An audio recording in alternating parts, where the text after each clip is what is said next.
Ay Vüsal, rek vermişəm. Qoy qırağa da bu oyunu, videomuzu çəkək. Hə? Siz Allah bağışlayın. Başım o qədər oyuna qarışıb ki, bu oyun konsolunu icmalı edəcəyim yadımdan çıxdı.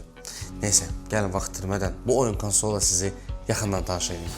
Əgər siz retro oyunları sevirsinizsə, əgər siz uşaqlıqda oynadığınız oyunları yenidən oynamaq istəyirsinizsə, əgər siz 20 mindən çox oyunu bir oyun konsolunda əldə etmək istəyirsinizsə, Euroax EUG23 sizin üçün ən ideal seçimdir. Gəlin bu konsolun içindəkilərlə daha yaxından tanış olaq. Solda bizi klassik D-pad idarə etmə düymələrimiz var. Yuxarı aşağı, sol sağ və çox rahat yerləşdirilib. Sağda isə A, B, X və Y düymələrimiz var. Əməliyyat düymələridir. Alt və üst hissədə 2 analog joysticklərimiz var. Bunlar klassik oyunlar üçün əladır. Ümumi dizaynına baxsaq çox kompakt və yüngüldür.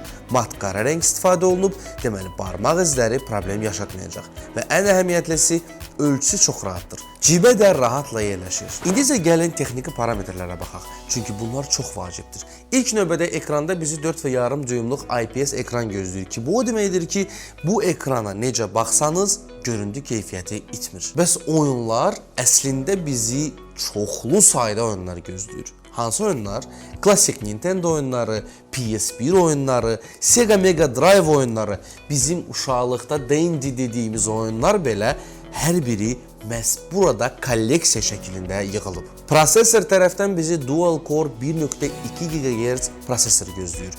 RAM tərəfdən isə 2 GB-lıq DDR3 RAM gözləyir ki, bu RAMın sayəsində oyunlar qətiyyən gecikmir, donmur və sizə hər hansısa bir diskomfort yaratmır. Batareya tərəfdən isə bizi əməlli başda avtonomluq gözləyir. Çünki istehsalçının da bildirdiyi kimi 7 saata yaxın biz bu konsolu rahatlıqla istifadə edə bilərik. Ki özüm də bunu test etdim, həqiqətən də rahatlıqla 7 saat bunu istifadə etmək mümkündür. Bundan da savayı əgər siz səslə heç kimi narahat eləmək istəmirsinizsə, qulaqçıq girişi var və yeri gəlmişkən TF kart girişi də var ki, əgər siz özünüzün hər hansı bir multimediyanızı və yaxud da ki oyunlarınızı yükləmək istəsəniz, bu cür imkanları da bu konsol bizə verir. İndi isə gəlin ilk növbədə interfeyslə tanış olaq. Gördüyümüz kimi bizi ilk növbədə All Games, yəni bütün oyunları buradan baxa bilərsiniz və yaxud da ki kolleksiyalar üzrə hərəkət edib PlayStation 1, Family Computer, yəni bizim Dendy dediyimiz, Super Famicom, Mega Drive, Game Boy və digər oyun kolleksiyalarıyla yaxından tanış ola bilərsiniz. Burada artıq seçim sizin zövqünüzdən və üslubunuzdan asılıdır. TF kart dəstəyi sayəsində siz bura istənilən multimediyanı, filmləri, musiqiləri və hətta elektron kitabları yükləyib burada səyahət zamanı və yaxud da ki istədiyiniz zaman oxuya bilərsiniz. İndi isə gəlin hər hansısa bir oyunu seçib onun bizə hansı emosiyalar yaşatdığını yoxlayaq. Gördüyünüz kimi ekran keyfiyyəti əladır. Rənglər çox parlaq və canlıdır. Düymələr çox responsivdir. Mən düyməyə basanda dərhal reaksiya verir. Heç bir gecikmə yoxdur.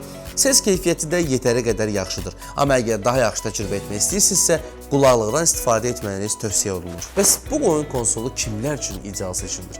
Əslində, əgər siz övladınız üçün ilk oyun konsolu alırsınızsa, bu ideal bir seçimdir. Əgər siz retro oyun sevərisinizsə və uşaqlıqda oynadığınız oyunları yenidə oynamaq istəyirsinizsə, bu əla bir seçimdir. Əgər siz mütəmadi olaraq səyahətlərdəsinizsə, o zaman vaxtınızı daha maraqlı və əyləncəli keçirmək üçün bu doğrudan da əla bir seçimdir. Əgər siz də bu 20 mindən çox oyunu özündə saxlayan oyun konsolunu əldə etmək istəyirsinizsə, o zaman Elşadın istənilən mağazalarında veb-sayt və mobil tətbiq vasitəsilə əldə edə bilərsiniz. Əgər hər hansı bir sualınız yaransa, bu videonun şərh bölməsində qeyd edin və yaxud da ki +0171 nömrəsi ilə əlaqə saxlaya bilərsiniz. Mən isə gedim, oyunuma davam edeyim. Sağ olun dostlar.